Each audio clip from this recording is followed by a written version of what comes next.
Hello everyone, আসসালামু আলাইকুম। Welcome back to my channel Nilu cooking হাউজে। আজকে আমি ট্যাংরা মাছের ঝোল রান্না করব আলু বেগুন দিয়ে।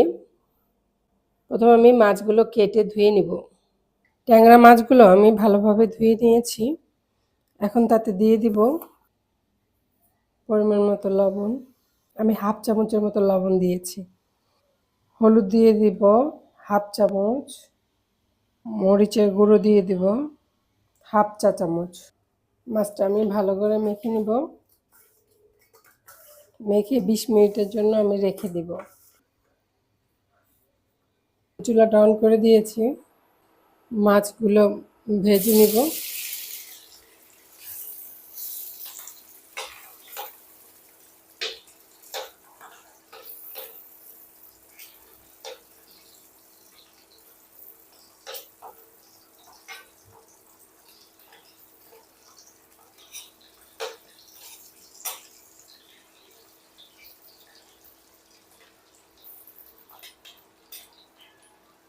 মাছগুলো আমি উল্টে দিব।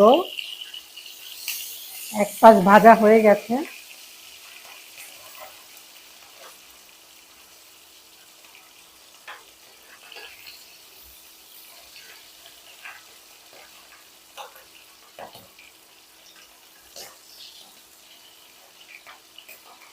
ভাজা হয়ে গেছে।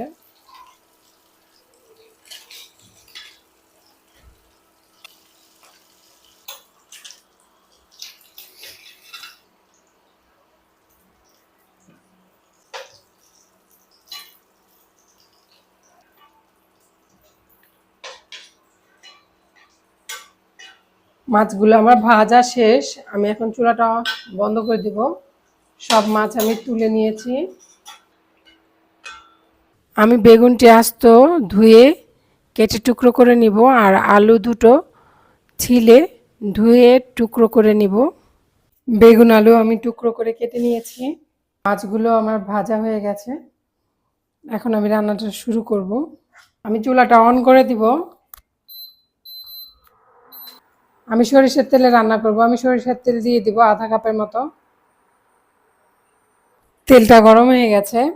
মাঝারি 3টা পেঁয়াজ কুচি করে নিয়েছি। আমি পেঁয়াজ কুচিটা দিয়ে দিব।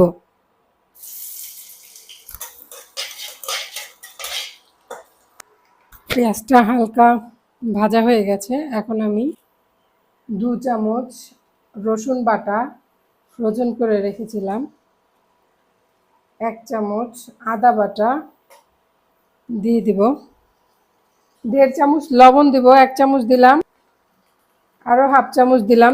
হলুদ গুঁড়ো দিব 1 চা চামচ, মরিচ গুঁড়ো দিব 2 চা চামচ।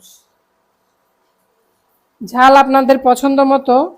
যারা কম খান তারা কম দিবেন, যারা বেশি খান তারা বাড়িয়ে দিবেন। এখন একটু পানি দিয়ে দিব, নাহলে মশলাটা পুড়ে যাবে। মশলাটা আমি ঢাকনা দিয়ে ঢেকে কষিয়ে নিব। মশলাটা আমার কষানো হয়ে গেছে, তেল উপরে চলে আসছে।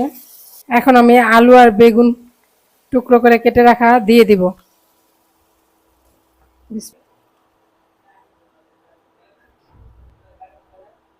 আমি ঢাকনা দিয়ে ঢেকে দিব, তাহলে তাড়াতাড়ি সিদ্ধ হবে। দেখি নেই আমাদের তরকারির কি অবস্থা।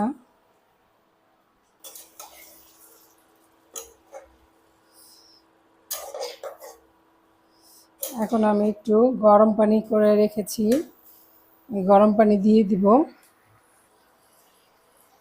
সিদ্ধ হতে চায় না ঠান্ডা পানি দিলে। আমি 120-এ দিয়ে হালকা করে কষিয়ে নিয়েছি। এখন পানি দিয়ে ভালো করে কষিয়ে নেব, ঢাকনা দিয়ে ঢেকে দিব।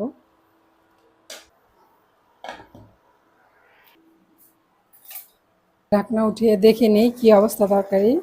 2টো কাঁচামরিচ ফালি করে আমরা দিয়ে দিব। একটু নেড়ে চেড়ে বেগুনগুলো একটু ভেঙে দিব। এখন আমি ভেজে রাখা ট্যাংরা মাছগুলো দিয়ে দিব। এখন আমি অল্প আগুনে রান্না করব। আর আমি ঢাকনা দিয়ে ঢেকে দিব। এখন আমরা ধনেপাতা কুচি দিব।